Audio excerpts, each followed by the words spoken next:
Bismillahirrahmanirrahim. Assalamualaikum warahmatullahi wabarakatuh. Alhamdulillahirabbil alamin. Wassalatu wassalamu ala sayyidil mursalin wa ala alihi wa ashabihi ajma'in. Rabbi ishrah li sadri wa yassir li amri wahlul 'uqdatam min lisani yafqahu qawli. Rabbi yassir wa la tu'assir wa inna taysira kulli asirin 'alaika yassir. Allahumma tammim bil khair, Allahumma tammim bil khair rahmatika ya arhamar rahimin. Pertama sekali kita bersyukur kepada Allah Subhanahu wa taala. Pada malam ni kita dapat meneruskan lagi kuliah maghrib kita sebagaimana minggu yang sudah.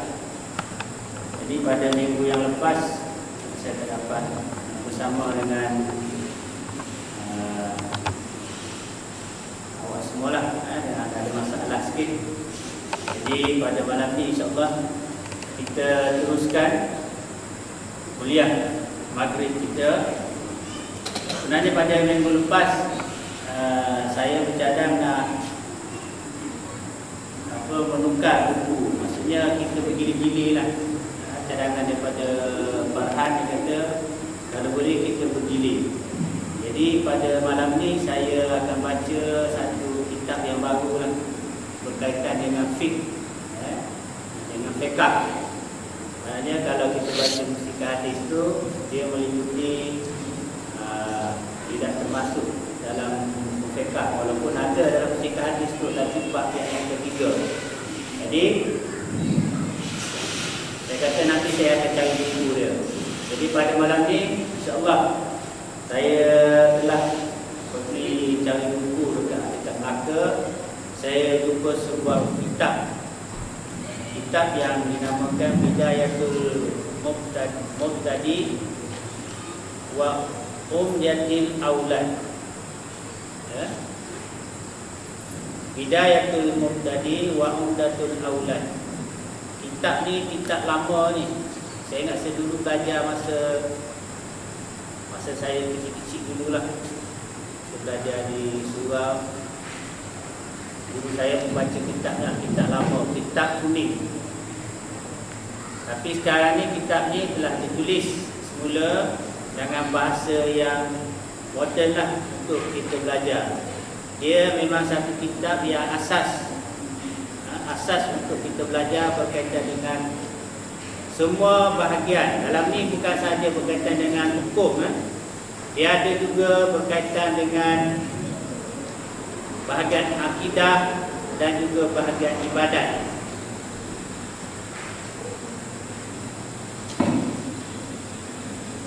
Dia akidah dan ibadat. Bahagian akidah tu berkaitan dengan sifat 20, pasal iman, Islam, dan berkaitan dengan syahadat.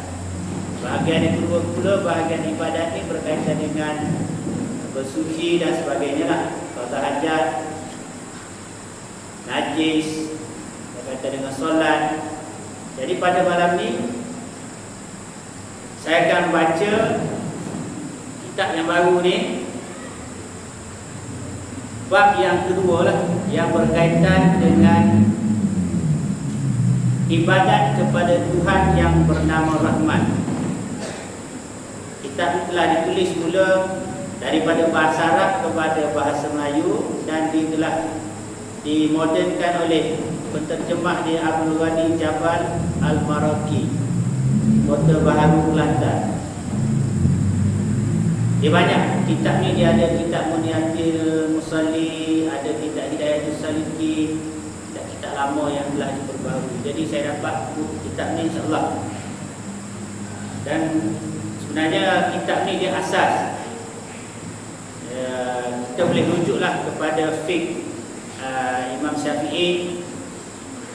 Tak apalah, dia uraian dia. Jadi asas kita baca pada malam ni insya-Allah. Saya rasa yang ada di hadapan saya ni yang telah mereka-mereka yang telah melalui pasal pengajian di sekolah rendah dan sekolah menengah yang melibatkan ilmu fardu ain.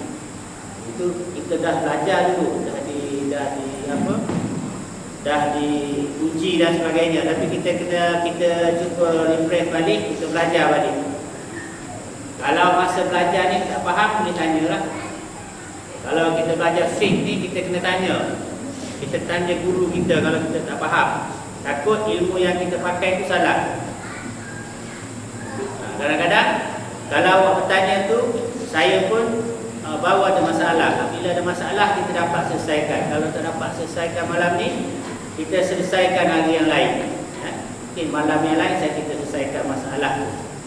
Moga ibadat kita tu akan sempurna.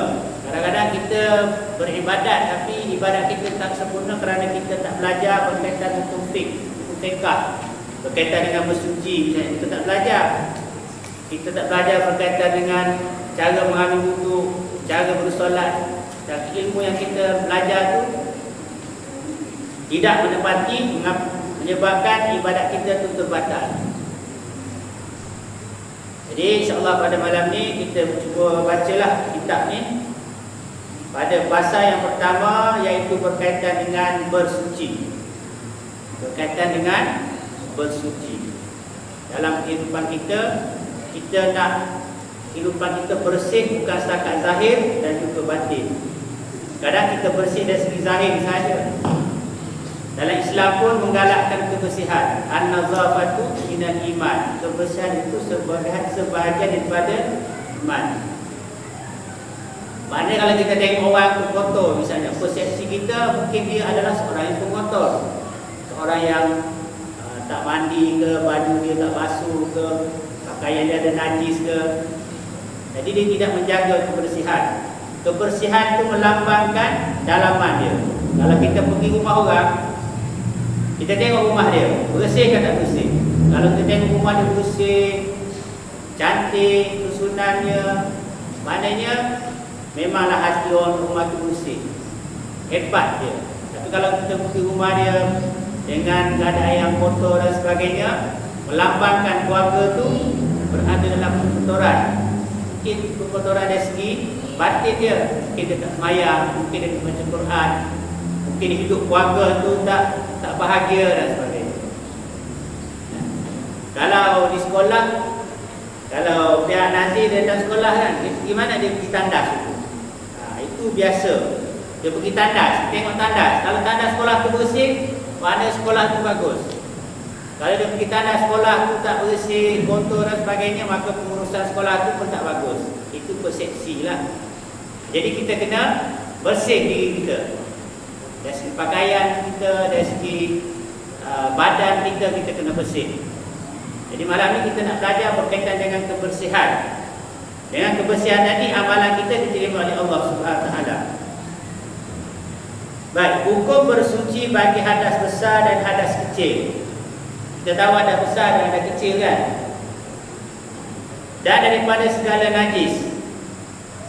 Hadas besar, apa dia? Hadas kecil, apa dia, kita tahu. Dan segala najis, tiada sah mengangkat hadas dan membasuh segala najis itu melainkan dengan air mutlak. Apa dia air mutlak? Ya, disebut di sini. Yaitu yang semata-mata air yang tiada bercampur dengan sesuatu. Maka tiada menyucikan jika air kelapa, segala air yang keluar daripada buah kayu, batang kayu, akar kayu, daun kayu dan sebagainya. Dia kata, kalau kita nak mengangkat hadas besar ke, hadas kecil ke, nak suci najis ke, mestilah dengan menggunakan air yang mutlak. Kita tidak boleh menggunakan air yang bercampur dengan sesuatu ataupun air kelapa. Kita kata kat sini air kelapa. Air kelapa tidak boleh bersuci. Kita basuh baju pakai air kelapa. Air kelapa banyak kan? Boleh. Ataupun kita basuh menggunakan air yang keluar daripada batang kayu. Air teh ke, air Milo ke, air sirap ke, tak kira lah. Kita tak boleh guna untuk bersuci. Tak boleh. Dia tidak boleh digunakan untuk bersuci walaupun air itu suci. Air kelapa bersih, kita boleh minum. Tapi tak boleh untuk berwudu. Tak boleh kita untuk membersihkan najis. Tak tak ada air, kita pakai air kelapa lah, air sirap ke, menyucikan najis, tak boleh. Itu hukum dia, kita kena tahu. Baik, dia kata dengan menggunakan air mutlak. Air yang mutlak. Okey. Hukum air terbahagi kepada 4. Kita nak tahu hukum air itu ada 4 bahagian. Yang pertama tadi disebut air mutlak. Yang kita kena tahu hukum air itu terbagi kepada 4. Yang pertama air mutlak, yang kedua air yang makruh, yang ketiga air yang mustakmal, dan yang keempat air najis. 4 jenis air kita kena tahu. Kita jangan main hentam je semua air. Semua kita boleh pakai, tak boleh. Sebab ada bahagian-bahagian air tu.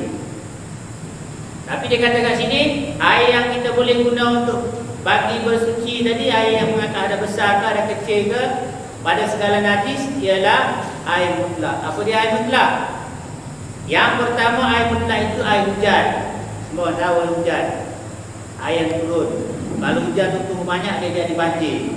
Macam kat Kelantan kan, Pahang sekarang banjir kan. Air itu air hujan. Air embun boleh. Air telaga atau perigi, air mata air, air beku atau salji. Dekat sini bawah sana kan air beku, air salji, air sungai dan air laut. Ada berapa? 7 jenis air yang kita boleh guna. Maknanya di sekitar kita ni adalah air tu, air hujan ada, air embun.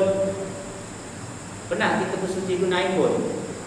Bolehlah, tak ada air embun pagi-pagi, pastikan penuh ke sobadi gunakan. Air telaga atau perigi, air mata air. Air mata air ni daripada perigi ada. Kita gali telaga kan, keluar air mata air. Ataupun daripada ujung sungai sana, keluarlah mata air daripada bukit, turun jadi air sungai. Jadi air ni kita boleh guna untuk bersuci. Maknanya kita boleh guna untuk mengambil wudu, mandi hadas besar, mandi wudu tu hadas kecil, membersihkan najis kita. Kita nak istinjak najis kita nak bersih. Najis kita tu gunakan air tadi. Membasuh pakaian kita yang kotor, yang terkena benda-benda najis. Kita boleh guna air-air ni.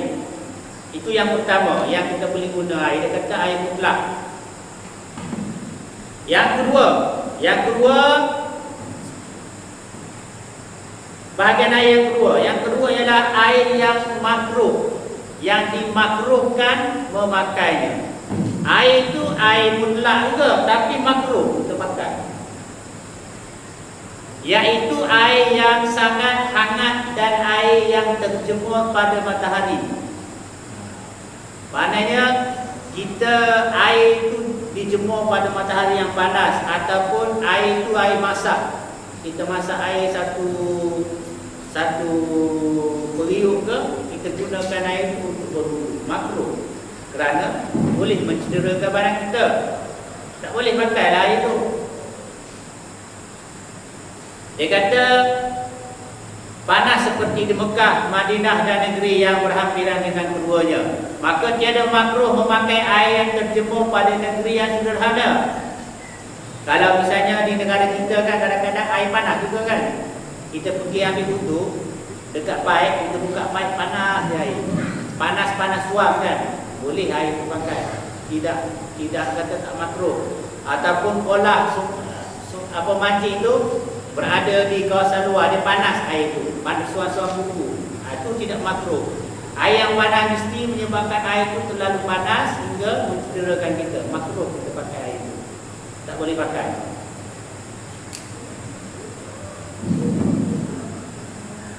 Dan yang terjemur di dalam bijanya yang kena tukul dan berkarat seperti tembaga. Air itu berjemur, lepas tu panas, lepas tu dia berkarat pula. Dia kotor, maknanya berubah daripada sifat air. Kita tak boleh guna juga. Kalau kita guna, misalnya kita guna untuk basuh muka kita ke, mengambil wudu, membersih pakaian kita, menyebabkan kita akan dihinggapi penyakit, maka tak boleh. Tetapi tiada makruh yang terjemur di dalam penyana tanah. Bekas yang dibuat daripada tanah atau dibuat daripada kulit, dibuat daripada kayu, dan tiada berkarat. Maknanya air itu dia berjemur, dia panas, tapi duduk di dalam bekas yang dibuat daripada tanah misalnya, ataupun dibuat daripada kulit, dia kata, ataupun buat daripada batu, kolah itulah air itu panas yang tidak terlalu panas, yang kita boleh guna. Tapi kalau benda itu duduk dalam bekas besi, misalnya bertakung di dalam bekas besi itu berkarat, maka makruh kita pakai air itu. Ini dari segi hukum yang asas yang kita kena tahu. Sedangkan benda ni kita tak pakai, tapi satu masa kita akan terjumpa dengan suasana yang macam ni. Jadi kita tahu hukum dia. Atau sebagainya yang tiada berkarat dan tiada makruh jika dipakai pada badan manusia. Maksudnya kalau kita pakai pada badan kita, tidak memberi mudarat. Dan tiada mengapa dipakai pada membasuh sesuatu yang terkena najis, seperti kayu atau sebagainya. Dia kata, kalau misalnya bekas air tu, bekas daripada besi misalnya kan, besi tu ada karat ke bawah dia, kita nak pakai untuk mengangkat hadas kecil atau badan besar, menyebabkan mudarat pada badan kita. Tapi kalau kita nak gunakan air itu untuk membersih benda yang kotor yang ada pada pakaian kita, boleh. Ambil air tu, bersih baju kita ke, seluar kita ke, kasut kita ke, boleh. Tapi untuk kita guna pada badan kita, makruh hukum dia. Makruh, maknanya kalau kita nak pakai itu boleh, tak ada masalah. Mungkin badan kita jadi kebal kan, kalau kena air yang macam tu mungkin tak berkudis ke, tak ada penyakit ke apa ke, maka boleh. Tapi kalau badan kita ni sensitif, kalau air ni ada benda-benda lain dalam bekas tu menyebabkan badan kita tak boleh gatal dan sebagainya, maka makruh. Dan jika air itu kembali sejuk, maka hilanglah makruhnya. Kalau air sejuk tak apalah. Okey, dua jenis dan bincang tadi. Yang pertama air mutlak, yang kedua air yang makruh. Kerana air yang panas. Ingat, air yang panas kita makruh guna kerana kepanasan dia itu memudaratkan badan kita. Tapi kalau dia digunakan untuk membersihkan pakaian dan sebagainya, dibolehkan. Tapi sekiranya air itu kembali sejuk, maka kita boleh gunakan air tersebut. Air yang disebut tadi lah air mutlak lah kan. Air yang disebut mungkin air kolah ke, air telaga ke, air laut ke, air sungai ke yang panas misalnya. Okey, yang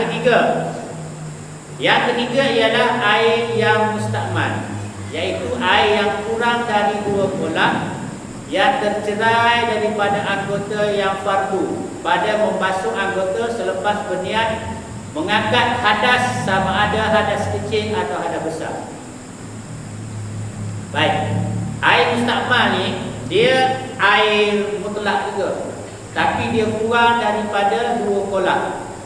Kurang dari 2 kolah, maknanya air itu 1 baldi. Air ni 1 baldi contohnya. Ambil 1 baldi air, maka kita gunakan air itu untuk mengangkat hadas. Hadas kecil lah, kita ambil wuduk.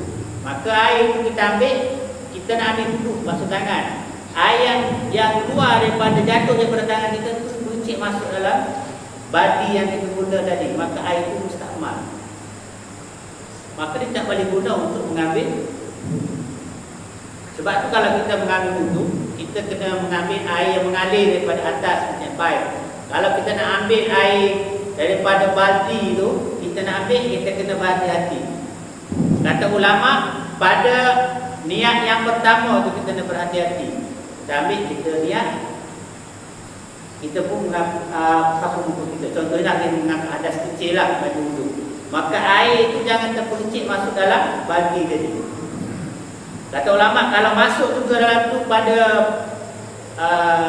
apa anggota yang seterusnya, dimaafkanlah. Dimaafkan juga masuk. Misalnya kita pakai gayung, kita ambil, kita basuh-basuh, kita nak ambil balik ke meniti air tu, itu dimaafkan. Tapi jangan sengaja ambil air gayung tu basuh muka dalam baldi tu, lepas tu ambil satu dalam baldi tu juga. Maka itu adalah dinamakan air mustakmal. Kita guna air itu tak sah untuk kita mengambil air. Kadang-kadang kita tengok orang yang dia tak belajar, Saya pernah tengok pelajar saya pernah. Dia ambil air dalam baldi. Dalam baldi tu dia celup tangan dia. Dia masuk muka, masuk tangan dalam baldi tu. Dia tak tahu air itu adalah satu baldi yang tidak cukup 2 kolah. Maka tidak boleh. Lainlah kalau air itu satu kolah yang besar, yang cukup untuk kita ambil air semayang dalam tu, masuk tangan dalam tu. Air tu ambil jatuh balik kan. Maka benda tu tak apa. Sebab dia air besar, cukup 2 kolah tu. Maka dia tidak dikatakan air mustakmal. Ini yang terjadi kadang-kadang kita tak berhati-hati dalam kita mengambil wudu, mengangkat ada besar, maka hukum dia apabila kita angkat ada besar, tak sah ada besar kita. Saya dapati kadang-kadang di rumah-rumah lah.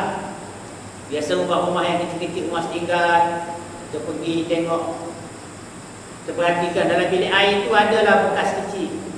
Kadang-kadang baldi yang taklah sebesar sangat, duduk dalam bilik air itu, ada pipe. Kita bayangkanlah bagaimana orang rumah tu kalau dia mengangkat ada besar dan ada kecil. Takut-takut masa dia mengangkat ada besar itu dan kecil tu, air tu masuk balik dalam bekas yang ditagah tadi, yang tidak cukup 2 kolah. Sebaik-baiknya kita kena mengangkat ada besar dan ada kecil ni menggunakan air yang mengalir daripada atas. Kalau air itu biarlah daripada atas turun, barulah air itu tak masuk. Kalau kita guna bekas yang tak cukup 2 kolah, kita kena berhati-hati. Jangan anggap ini dah besar bekas ni, rasa-rasa dah cukup ni. Tak, 2 kolah tu banyak. Saya baca dalam satu kitab, dia kata 2 kolah tu lebih kurang 2 hasta kan. 1,5 hasta ke 2 hasta. Kalau dari segi hasta lah, dari segi apa? Minyak tanah tu berapa? 12 tu minyak tanah tu. Banyak air tu. Saya baca satu buku dia kira hasta. 2 hasta setengah. 1 hasta dulu macam ni. Berapa meter tu. Nak besar. Sebab tu kolah di Surah Al-Majid kan besar kan. Tak ada orang kolah kecil je. Air 1 kolah ni kalau kita mandi dalam tu tak apa. Dia tidak menjadi mustakmal. Selagi air itu tidak berubah dari segi warna, rasa dan sebagainya. Dulu saya ingat masa kecil-kecil dulu kalau kat kampung kan, ialah kawan-kawan nak mandi dalam kolah tu, masuk dalam kolah tu guna atau keluar. Kolah tu biasa besar di masjid-masjid. Sekarang ni kita susah nak jumpa kolah lagi di masjid. Semua dah tutup. Ada masjid tu kolah dah tutup, dah ada pipe keliling dia. Sebenarnya kolah itu sebenarnya dia memberi keberkatan kepada orang yang datang ke masjid dan surau.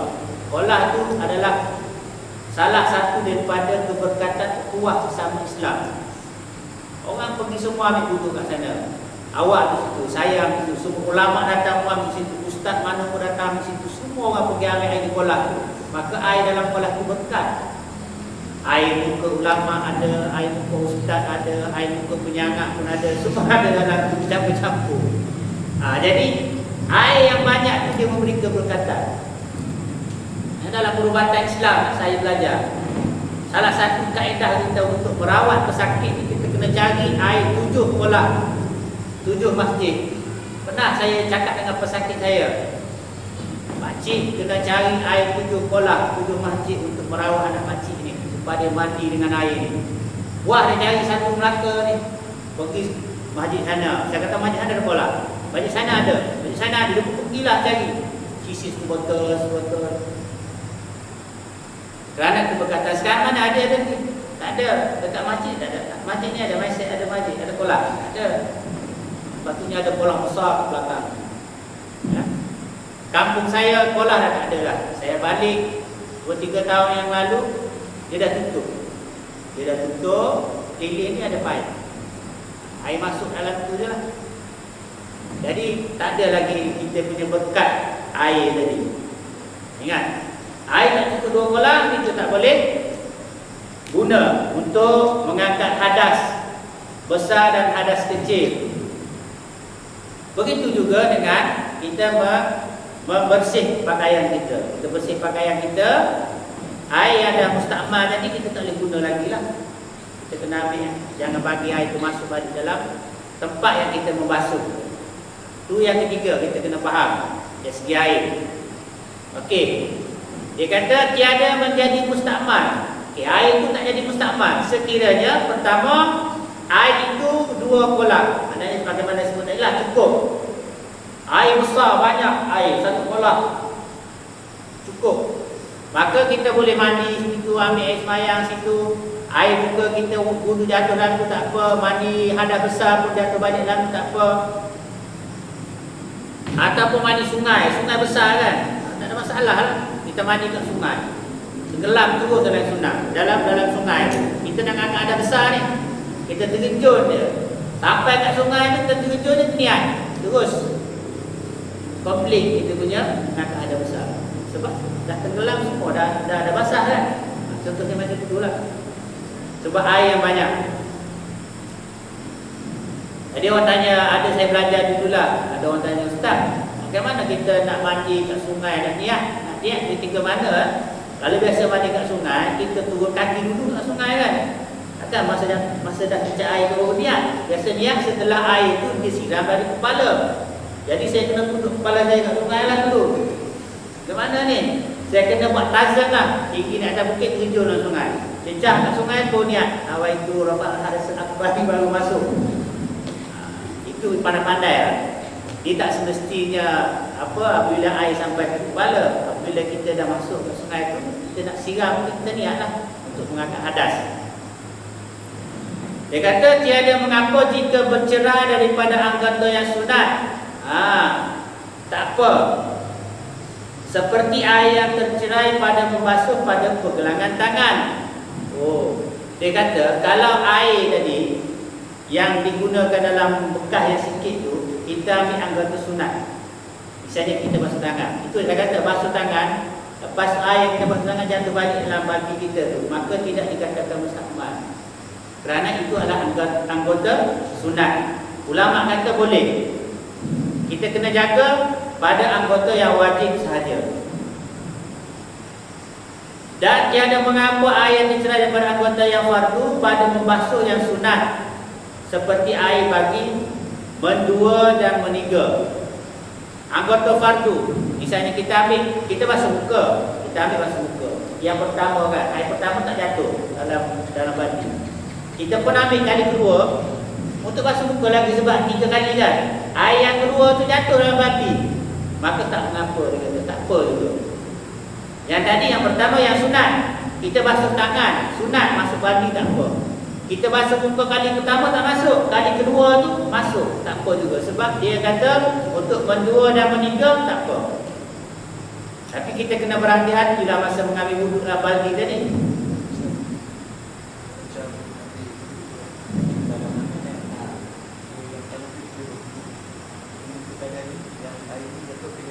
Tu tak apalah, dia kata kali yang kedua tadi air tu dah jatuh. Yang pertama jatuh. Tak apa, air yang kita tadah tadi, air yang dah bukan air dalam bekas yang sama. Yang kali dah. Sekarang ni yang kita dalam balti. Dalam balti awak ambil. Awak ambil kali pertama, nak ambil kali kedua tu air jatuh. Yang pertama yang basuh muka tadi, maka tak boleh. Tapi dah ambil yang kedua, baru dia masuk balik, maka dia barulah dikatakan tak apa. Maknanya boleh digunakan air. Itu kalau kita nak menggunakan air di dalam bekas yang sedikit, kita kena berhati-hati lah. Tapi biasanya jarang lah kan. Kalau kita orang pergi Mekah, misalnya orang pergi Mekah, dia ambil wuduk, dia pakai spray. Dia bawa spray tu. Boleh juga. Spray tu dah tentu air tak masuk. Sebab kalau awak pergi kat sana, bila kita batal wuduk, kita nak pergi tempat wuduk tu terlalu jauh. Jadi dia ambil spray, basuh tangan dia. Mungkin dia ambil yang wajib je lah. Dia spray kat muka dia ke, tangan tu basuh muka, sapu, niat, lepas tu tangan, lepas tu kepala, kaki, dah 4. Anggota wuduknya ada 4 kan. Kalau saya belajar dulu, Ustaz saya kata 4 basah, 2 kering, 6. Yang basah tu lah muka, tangan sampai ke siku, kepala dan kaki. Yang keringnya niat dan tertib. Niat tak basah, tertib dah tentu dah, itu urutan. Yang lain itu sunat. Kadang-kadang kita belasah yang kita tak tahu sunat ke fardu ke, itu yang kita kena belajar. Kalau kita tak belajar, kita ambil wudu, kita tahu yang mana sunat, yang mana fardu, maka wudu kita pun tidak sempurna. Sama tu kita semayang. Kita semayang, kita tak tahu yang mana fardu, yang mana rukun, yang mana sunat, pun solat kita tidak sempurna. Orang kata baca Fatihah tu wajib ke? Tak. Wajib ke sunat? Tak tahu. Rokok tu wajib ke? Baca ketika rokok tu wajib ke? Kita tak tahu yang mana sunat, yang mana rukun, yang mana sunat hayat, yang mana sunat abad, pun kita tak tahu. Jadi kita kena belajar. Jangan kita main macam tu je kita beramal. Maka beramal macam tu, amalan kita tak sempurna lah, tak tahu. Kita kena belajar, kita kena belajar, kena datang surau, masjid dan sebagainya untuk belajar. Malam ni kita belajar lah berkaitan dengan air. Kadang-kadang kita tak tahu, sekarang baru tahu macam tu. Okey. Dan tiada menjadi mustakmal jika tercerai pada anggota sebelum berniat, seperti diselamkan tangannya ke dalam air sedikit sebelum dia berniat. Tak jadi mustakmal. Air itu kita pergi mandi, kita selam dulu. Kita tak buat apa-apa lagi. Awak pergi dalam mandi tu, awak selam je, seluk tangan dalam mandi. Tak, awak tak ambil wudu, tak ambil apa lagi. Air itu tak menjadi mustakmal. Boleh makan. Dia menjadi mustakmal bila kita nak buat, kita nak mengangkat adas tu jadi mustakmal. Dan niat. Kalau ada mandi kan, kita nak pergi seluk, jangan-jangan aku nak main buka air tu. Tak apa. Tapi janganlah tangan kita tu, anggota badan kita tu bernajis lah. Maksudnya kalau ada najis tak boleh lah kan. Anggota kita tu bersih. Jadi kita boleh guna untuk tu. Okey, seperti diselamkan tangannya ke dalam air yang sedikit sebelum ia berniat, maka segala air tersebut tiada menjadi mustakmal. Air itu tidak menjadi mustakmal. Okey, yang terakhir sekali, air najis. Air yang keempat ialah air najis. Yang pertama air mutlak, yang kedua air yang dimakruhkan, yang ketiga air yang mustakmal, yang keempat air najis. Apa dia air najis itu? Yang kurang daripada 2 kolak, apabila terjatuh najis ke dalamnya, maka air itu menjadi najis. Maknanya air dalam mandi tadi dah ada najis, maka dia dikatakan air najis lah. Dalam air itu ada najis, maka air itu najis, tak boleh pakai. Okey, sekiranya air itu ada sebanyak 2 kolak, air banyak, lebih dari 2 kolak atau lebih, maka terjatuh najis ke dalamnya. Air jatuhlah najis, air cicak ke, jatuh apa lagi, tak kira lah, naik lembu ke, naik apa ke, jatuh dalam tu, cicak mati ke. Jika air itu sebanyak,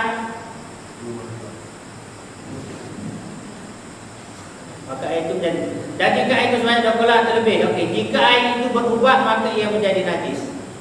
Okey, yang pertama, air itu dah 2 kolak ni, jatuh najis, cicak dalam tu, berubah air dia.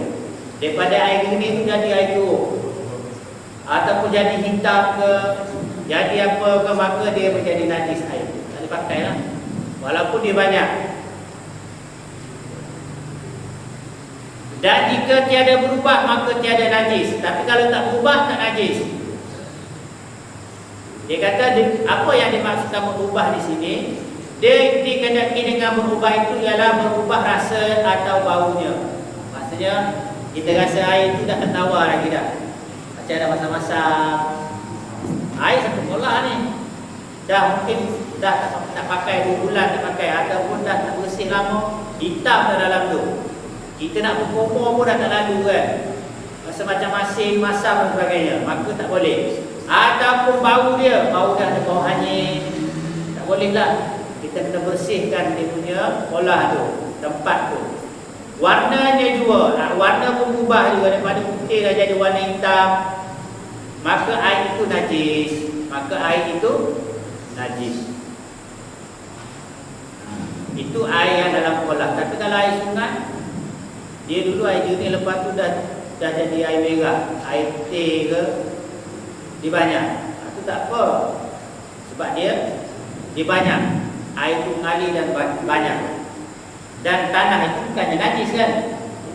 Dia cerita ni air yang banyak dalam kolah tetapi dia berubah warna dia, rasa dia, bau dia berubah. Maka dia menjadi najis.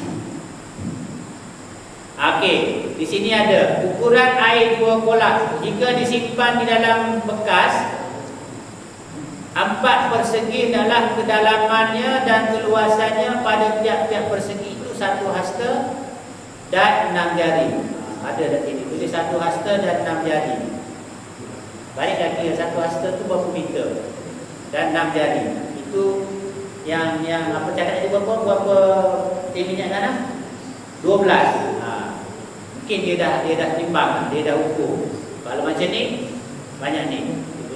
Itu adalah di antara berkaitan dengan air, berkaitan dengan hukum air tadi. Ada 4 bahagian yang kita kena tahu. Yang pertama berkaitan dengan air mutlak, air yang dimakruhkan, air musta'mal dan juga air najis.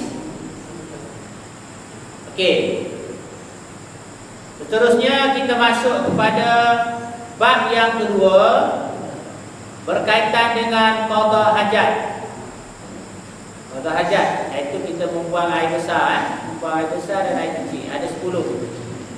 Hukum qada hajat ada 3 perkara. Sunat ketika qada hajat dan 10 perkara. Maksudnya kita masa kita buang adas, kita buang air besar tu, dia kata ada sunat, ada makruh dan ada haram. Kita jangan main melepas je. Dia ada hukum dia. Kita kena belajar. Dia kata yang sunat yang pertama ada 10, iaitu memakai selipar atau sepatu. Masuk bilik air sunat kita pakai selipar atau sepatu. Biasa dalam bilik air ada selipar kan?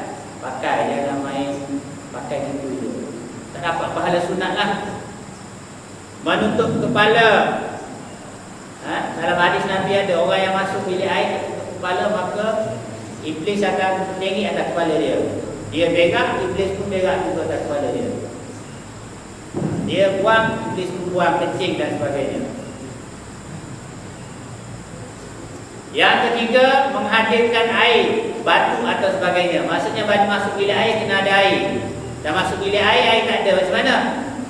Ataupun kalau tak ada air, kita kena bawa batu, kayu ke, tisu ke, benda-benda yang kesat untuk kita istinja. Kita nak bersihkan najis kita tadi. Mendahulukan kaki kiri tatkala masuk ke tandas. Masuk pakai kaki kiri, maka keluar adalah dengan kaki kanan. Dengan bertinggung serta mendudukkan kaki kiri, menundukkan kaki kiri dan mendirikan kaki kanan. Dengan menghantarkan segala anak jari kaki ke kiri pada bumi atau lantai serta meninggikan tapaknya. Maknanya dia kata kaki kiri itu duduk, mendirikan kaki kanan. Kaki kiri letak atas lantai, kaki kanan jinjing sikit. Itu kaedah buang air besar. Barulah tak sebelit. Ni kita buang air besar tak ikut kaedah. Anak jari kaki kiri pada bumi itu kena letak, meninggikan kaki kanan, menghantarkan segala anak jari kaki kiri pada bumi serta meninggikan tapaknya untuk melancarkan pembuangan air besar. Menjauhi daripada mata manusia sekira-kira tiada kedengaran bunyi najis yang keluar dan jangan mencium baunya. Janganlah kita buang air besar tu di tempat yang lapar. Tak boleh. Lepas tu janganlah mencium bau najis tersebut. Kadang-kadang orang suka merokok dalam bilik air kan. Itu sama lah tu. Dia merokok tu maksudnya dia bersama dengan iblis dalam bilik air. Iblis kan suka asap rokok. Jadi dia pun merokok, cium dia punya najis dia. Antara perkara sunat, menutup diri daripada penglihatan segala mata orang. Mana kena menutuplah, janganlah buang air di khalayak ramai. Suatu yang tinggi kira-kira 16 jari, walaupun dengan kayu. Kena tutup. Tatkala masuk, hendaklah membaca Bismillah, Allahumma inni a'udzubika minal khubuthi wal khaba'is. Ini kita dah hafal lah. Maka masa kita keluar, kita bacalah ghufranaka sekurang-kurangnya. Ataupun kita baca alhamdulillahillazi azhaba 'anil azab wa afani. Ada kat sekolah ada tulis kat dinding tu. Itu di antara benda-benda yang kita kena lakukan masa kita qada hajat. Kita buang air besar atau buang air kecil dalam bilik air lah. Kalau buang air besar, mungkinlah kita akan duduk dalam bilik air. Kuasa dia buang air kecil ini, sebarang je kita buang. Okey, perkara yang makruh. Apa dia yang makruh? Pada air yang tenang, pada air yang sedikit mengalir, kita jangan buang air dalam lubang. Dalam air yang sikit-sikit kita bincang kat situ, tak boleh. Makruh hukum dia. Ataupun dalam lubang boleh kecil. Berak dalam lubang tak boleh. Pada lubang tanah kita tak boleh nak buang air. Kerana takut dalam lubang tu ada binatang, ada ular ke. Ada ular, takut. Bukan kesian ular, kita yang kesian. Jangan buang air di lubang air. Mungkin air tu boleh digunakan binatang minum dan sebagainya. Atau pada lubang, yang kecil pada lubang-lubang binatang. Itu hukumnya makruh. Bersenang-senang dalam tempat qada hajat. Jangan bersenang-senang main Facebook dalam tu. Tak boleh. Berangan-angan tak boleh. Nyanyi-nyanyi itu orang tu tak bagi nyanyi di air. Memandang kepada memandang kepada kemaluan. Pandang tak boleh. Memandang kepada najis yang keluar tak boleh. Ya? Jangan nak tengok-tengok. Yalah, kalau kita belajar fiqh ni macam itulah.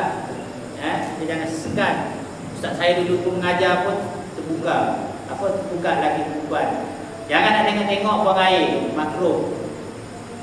Kerana tengok itulah menyebabkan kita belajar pun tak senang. Kepala kelain dia. Jangan tengok najis. Tengok najis lawak. Lainlah kalau tertelan duit. Masa belajar ustaz dia cerita, dia tertelan duit siling. Setiap kali dia berak mesti dia tengok najis dia. Dia kata tengok ada keluar ada duit siling.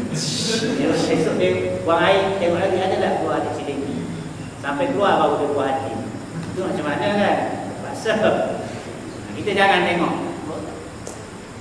Mungkin tanah sekarang dah tentulah dia berak jatuh ke dalam, tak tengok-tengok dah. Tapi ada setengah tanah tu, bila buang air besar dia tak najis, tak turun bawah. Dia terapung je, jangan tengok-tengok. Sedang berkata-kata perkara yang tidak penting, tak boleh bercakap. Jangan berbual, yang di sebelah apa air ke ni? Cerita, tak boleh. Memandang, sedang makan, makruh. Jangan makan dalam bilik kecil tu. Pandang kiri kanan ke atas tak boleh. Menghadap matahari atau bulan tak boleh.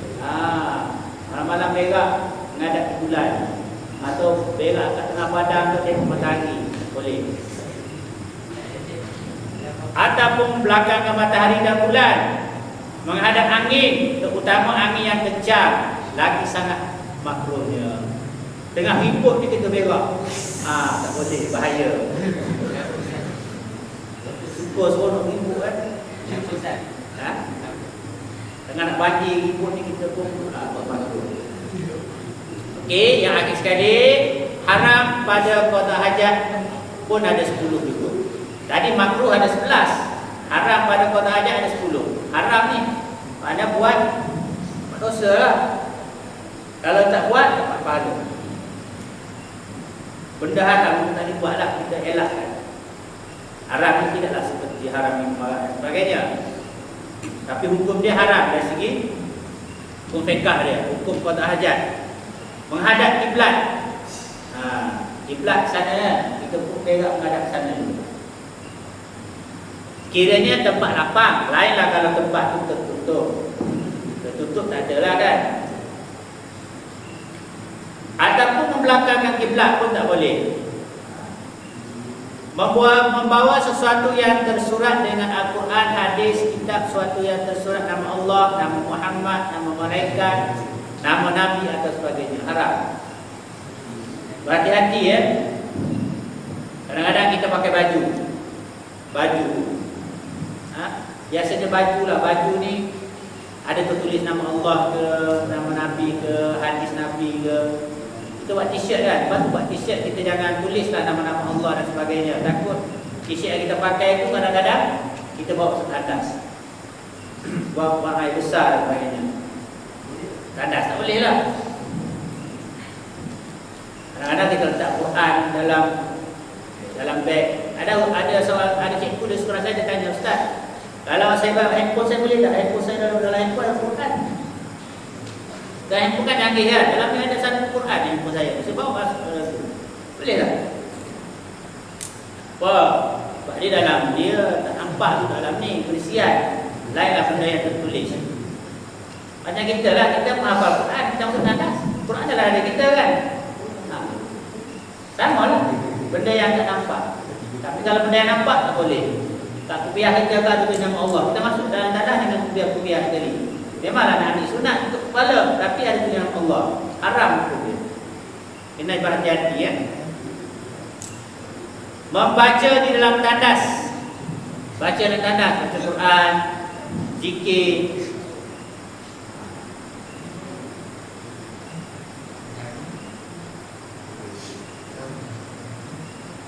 Lepas tu makan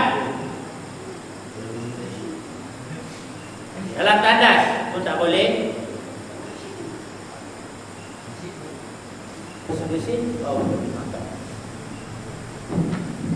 Jadi saya rasa untuk malam ni kita belajar dua perkara lah. Yang pertama berkaitan dengan bersuci, iaitu air. Yang kedua berkaitan dengan qada hajat. Dalam kitab ni dia simple saja, sebagai nak kita ingat balik. Mungkin pada 2 minggu nanti kita akan belajar juga berkaitan dengan pasal bersuci, iaitu istinja dan sebagainya lah. Sunat istinja, dia ada tajuk-tajuk dia. Mungkin pada akan datang kita akan baca mustika hadis minggu depan, lepas baru kita balik kita. Bidayatul Muqtadi wa Umdatil Aulad. Harga dia RM12. Ya. Banyak masalah. Okey, apakah hukumnya orang yang mengambil wuduk dengan melakukan air yang sama walaupun dia menggunakan air baik? Orang yang mengambil wuduk dengan melakukan air yang sama walaupun dia menggunakan air paip. Apa maksud dia tu?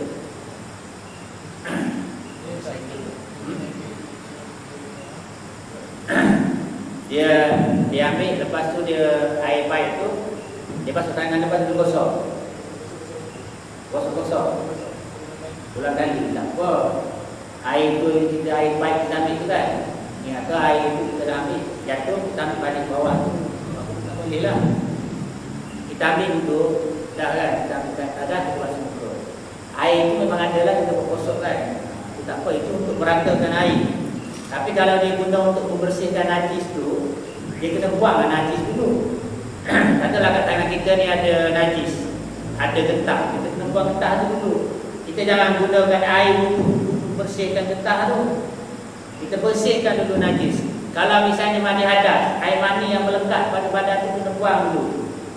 Pada kulit yang melekat tu kita kena buang. Darah ke apa ke, bagi perempuan yang haid misalnya, dia kena bersih dulu, barulah dia boleh mengangkat hadas.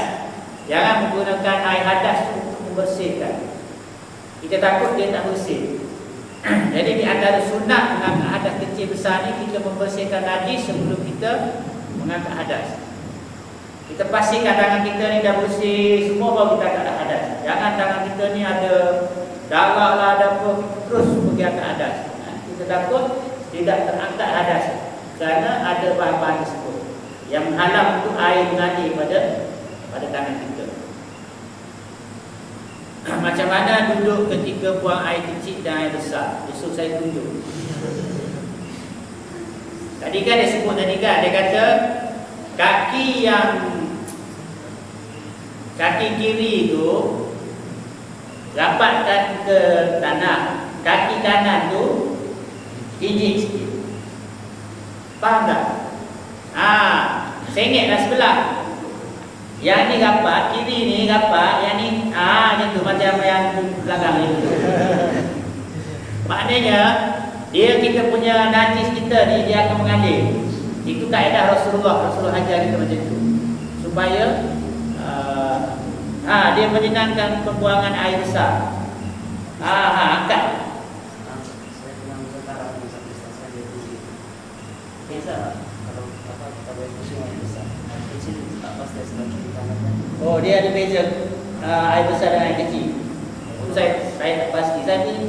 Saya adalah juga cerita benda macam ni. Mungkinlah. Tapi biasa buang air kecil besar, air kecil duduk kan? Kena duduk lah. Diri pun boleh keluar juga. Tapi boleh menyebabkan penyakit. Tak boleh ya, bukan haram, tapi tidak digalakkan lah. Biasanya orang lelaki lah susah nak buka suara dan sebagainya. Dia berdiri je. Tapi di antara yang sunat juga kita kena berdahem. Keluarkan. Dia supaya bunyi-bunyi kita tu keluar sekali air. Kita takut air kecil kita yang terakhir tu kita tak keluar, menyebabkan kita was-was. Kadang-kadang kita was-was.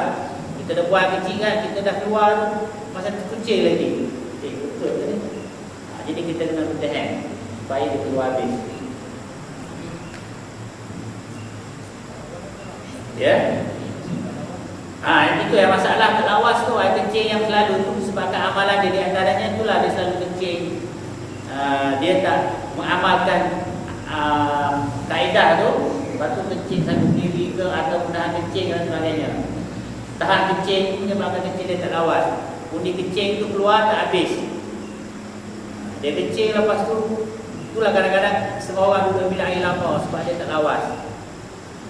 Jadi kena berhati-hati masa kita nak berhadap seperti hadas tadi, membersih najis tu. Kadang-kadang kita jangan terkeliru juga. Kadang-kadang benda ni dia was-was. Was-was tu penyakit lain, penyakit syaitan yang mengganggu kita. Kadang-kadang kita dah okey tapi was-was, macam keluar lagi lah, macam ada lagi lah. Itu kita kena lawan. Tapi pastikan bersih. Hukum pakai baju yang ada kalimah Allah masuk dalam tandas. Tadi kan dah sebut kan, hukum dia haram, tertutup. Pakai jaket tutup. Kalau pakai, mana kita dah tahu kita tutup, tak apalah, maknanya benda tertutup. Jangan benda tu macam terbuka tulis nama Allah. Kadang-kadang saya pun ada juga, saya pernah dapat baju, dalam baju tu dia ada lambang tau. Ada lambang kita kemah kan, dia nama Allah Muhammad. Kita tak perasan masuk bilik air bawah. Jadi kita dah tak perasan lah. Kadang-kadang saya suka bawa Quran kecil dalam baju, dalam poket saya masuk Quran kecil bawa. Kadang-kadang dah kita dah tak tahan, kita terus masuk je, lupa masuk keluar balik. Kalau kita ingat, kita keluar balik. Kita nak jaga kehormatan pula. Hukum yang haram dan kita nak jaga. Dan kita jangan apa, dah tahu tu kita kena jagalah, berhati-hati. Kenapa masjid sekarang menutup sekolah mereka? Jadi wallahu alam lah, mungkin modernisasi sekarang lah, orang dah berubah kan.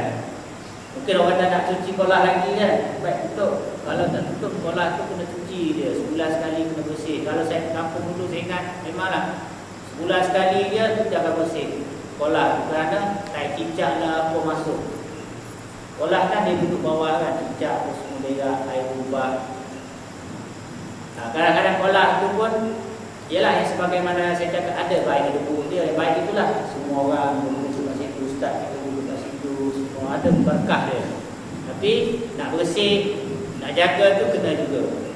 Saya dengar ada satu pandangan mengatakan tidak dituntut pergi majlis solat berjemaah bila azan yang dengar adalah disebabkan besar suara. Sebagai contoh, seorang mendengar azan dan majlis yang sangat jauh. Baik. Dia kata nak pergi sembahyang jemaah kerana dengar azan. Sebenarnya tak. Kita sembahyang berjemaah tu kerana dituntut oleh Islam, Rasulullah menuntut kita solat berjemaah. Azan adalah sunat. Memanglah Nabi kata bersolat kamu di tempat di mana kamu azankan, kamu mendengar azan tu. Jadi kita kena sembahyang berjemaah. Kalau azan tu jauh ke dekat ke, kita kena pergilah. Walaupun dengar ke tak dengar ke, kita kena pergi kerana nak pergi solat berjemaah, bukan kerana azan tu. Solat berjemaah tu yang dituntut, bukannya dengar azan.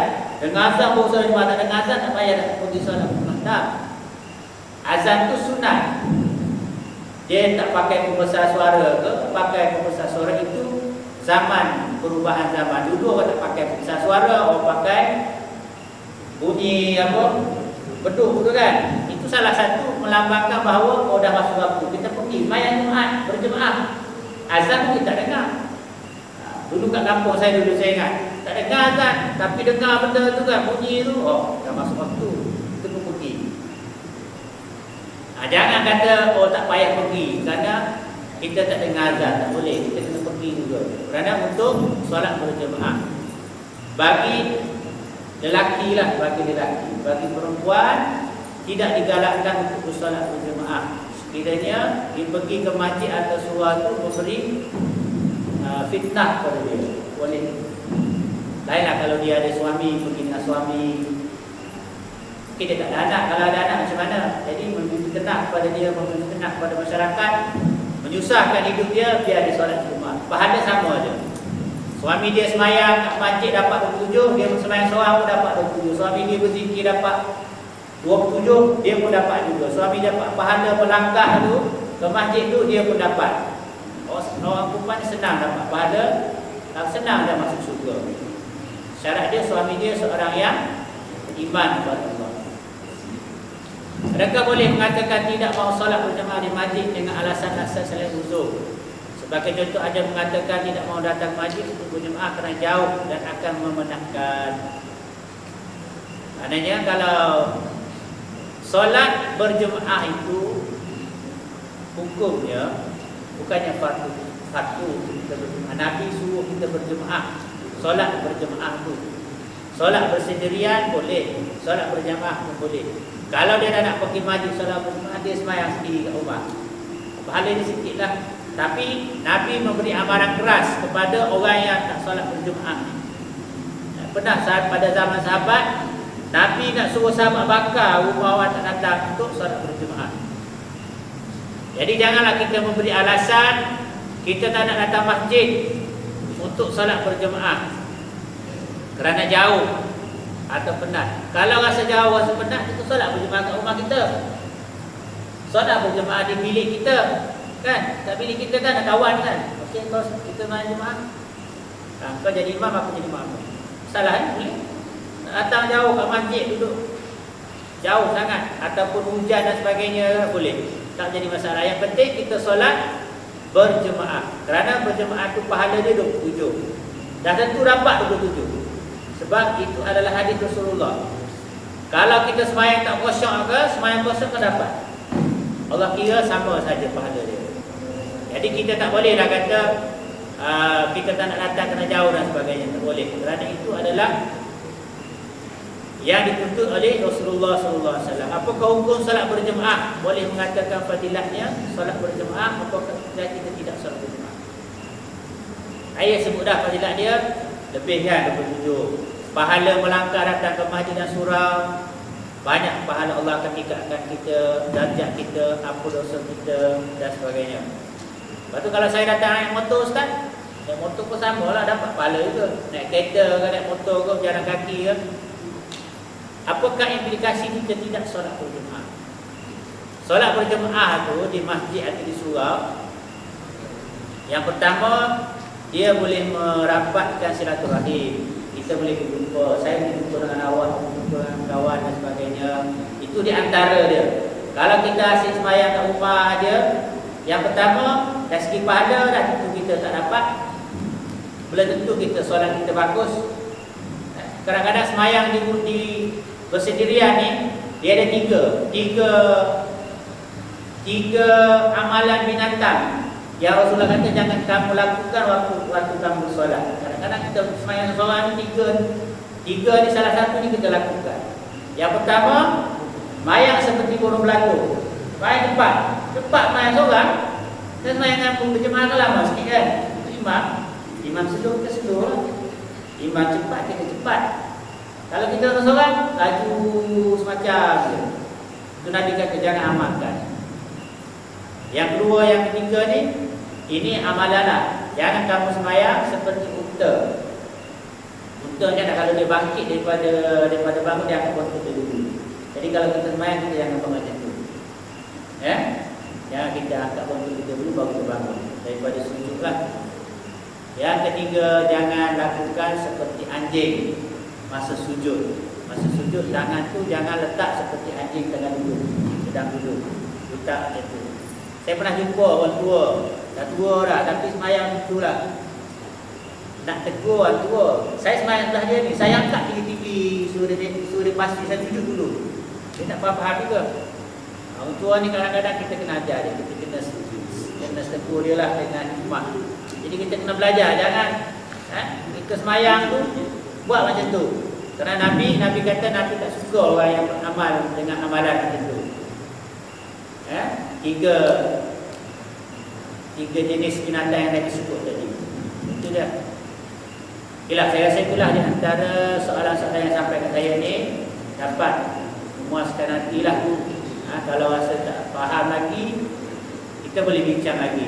Itu di antaranya. InsyaAllah pada minggu depan kita sambung untuk fisika hadis. Dan minggu sekali lagi kita sambung balik untuk tajuk bahasa bersuci, iaitu beristinja. Beristinja, mencucikan setelah kita membuang air besar atau air kecil. Jadi kita akhirlah majlis kita pada malam ini.